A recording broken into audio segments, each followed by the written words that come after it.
예, 오늘 바로 팩트체크로 들어가도록 하겠습니다. 잠시 후에 또 초대 손님이 한 분 계시기 때문에 팩트체크를 조금 앞당겨서 진행을 하죠.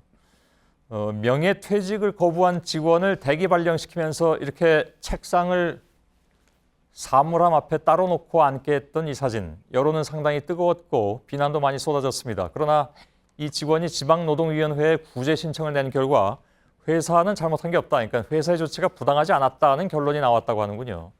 자, 어떻게 이런 결정이 나온 건지, 이른바 면벽 대기 발령에 법적인 문제가 없는 건지 오늘 팩트체크에서 짚어보겠습니다.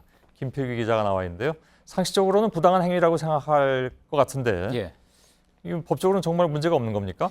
예, 일단 이 대기 발령이라는 조치가요, 사실 법에 명시된 개념이 아닙니다. 근로기준법에 보면은요, 지금 보시는 것처럼 사용자가 이제 근로자에게 정당한 이유 없이 할 수 없는 걸로 꼽은 게 해고, 휴직, 정직, 전직, 감봉 이렇게 되어 있습니다.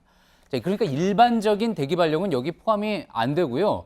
그냥 사측이 할 수 있는 일상적인 인사권 중에 하나로 보고 있습니다. 예. 오히려 명예퇴직 안 한다고 버티는 직원을 뭐 월급을 깎거나 전혀 상관없는 부서로 갑자기 옮긴다면은 그걸 부당행위로 본 법원 판례가 많은데요. 일반적인 대기 발령은 그렇지가 않은 겁니다. 예.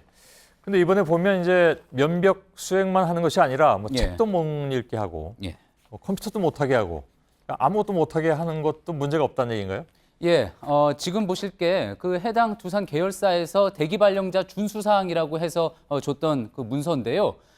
많은 분들도 보셨겠지만 뭐 휴식 시간이 아니면은 10분 이상 자리를 비우지 못하게 하고 또 흡연이나 개인 전화도 금지하고 조라도 안 되고 개인 서적을 읽거나 어학 공부하는 것도 모두 금지를 했었죠. 근데 이 대기 발령은요. 사칙이나 내규에 따른 거기 때문에 그 내규에 벗어나지 않으면은 이런 조치가 가능한 겁니다. 예. 그래서 비슷한 건을 다뤘던 이제 변호사들도요. 이런 과정에서 어떤 직접적인 모욕이나 회사의 강요가 있지 않는 한은 이런 지시사항을 두고 다투기가 쉽지 않다고 또 그렇게 이야기를 했습니다. 예. 근데 예를 들어서 뭐 저렇게 게임, 카톡, 인터넷은 안 한다 하더라도 예. 뭐 업무와 관련된 책을 본다든가 이것도 안 되게 했나요? 예, 업무를 할 수 없는 업무 지시사항이 아니기 때문에 그 업무와 관련된 책을 봐도 안 됩니다. 그런가요? 예. 말 그대로 꼼짝 마라 이거네요. 예. 예. 근데 이 대기 발령은 무한정할 수는 없는 거 아닌가요?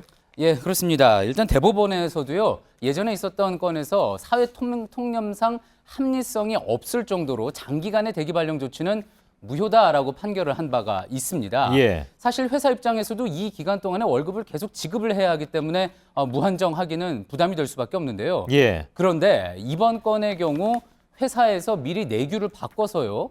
대기 발령 기간 동안에는 월급의 70%만 받게 했습니다. 그러니까 나중에 퇴사를 만약에 이 직원이 대기 발령자가 한다 그러면 퇴직금은 그만두기 직전 3개월치 임금을 기준으로 정해지지 않습니까? 예. 그러니 그 대기 발령자 입장에서는 심리적인 압박을 받을 수밖에 없고요. 또 회사 차원에서는 이런 방식으로 부담을 좀 비껴갈 수도 있는 겁니다. 예. 그럼 개인 차원에서는 뭐 일절 할 수 있는 게 없는 겁니까? 이런 경우에는? 일단 대기 발령을 당한 노동자는요 부당하다고 생각을 했을 때 노동위원회에 구제를 신청을 할 수가 있는데 예. 이런 건으로 노동자 소원을 들어준 경우가 많지 않습니다. 예. 그렇다면은 법원에 걸고 이제 소송을 제기해서 해결을 해야 되는데요. 이때 중요한 게 대기 발령이 사실상 회사의 어떤 징계 차원이었다는 점을 입증해야 한다는 겁니다. 하지만 이 역시 간단한 문제가 아니라고 했는데 전문가 이야기로 들어보시죠. 예. 대기 발령이 사실상 징계성으로 행해지는 경우가 있거든요. 회사에서는 대기 발령을 한 다음에 노동위원회 법원에 가면 이거는 일시적으로 단지 보직을 안 준 것일 뿐이다. 곧 다시 복직을 시키거나 혹은 이렇게 이제 이야기를 하게 되면 이게 뭐 징계인지 아닌지에 대해서 판단하기가 쉽지 않아지는 거죠. 만만치는 않은 거죠. 그렇지만 포기할 사안은 절대 아니다라는 거죠. 예. 결국 소송까지 가야 된다는 건데 그게 사실 뭐 견디기가 쉬운 과정은 아니죠. 예, 그래서 그렇습니다. 이렇게 대기 발령해서 면벽 수행하게 되면 결국은 오래 버티지 못한다 이런 얘기가 나오지 않습니까? 맞습니다. 관련 건을 많이 다뤘던 이제 변호사들에게 물어보니까요. 이런 상황이면 아무리 마음을 독하게 먹은 사람이라 하더라도 한 달은 뭐 말할 것도 일주일도 버티기 힘들다고 합니다. 예. 예, 그 젊은 직원의 경우에는 그래서 이제 한두 달치 월급 그냥 더 받고 도장을 찍는 경우가 많다고 하는데요. 자, 그런데 취재 중 들은 또 중요한 이야기가 하나 있었습니다. 예. 자, 이런 애매한 상황을 해소하고 또 근로자를 보호하겠다면서 이제 올 초 정부가 내놓은 게 일반 해고 지침이었죠. 하지만 현장에서는요, 오히려 이 때문에 생길 변수에 대한 우려들이 있었는데 직접 한번 들어보시죠. 예. 사무직들은 명퇴를 종용하면 좀 나가는 분위기가 많아 있잖아요. 시험 내부 지침이 이게 자리 잡게 되면은 그런 것도 없이 그냥 고가를 낮게 주고 명퇴조차도 없이 바로 내보낼 수 있게 되니까 애초에 이런 문제 소지도 없이 쉽게 내보낼 수 있게 되겠죠. 예.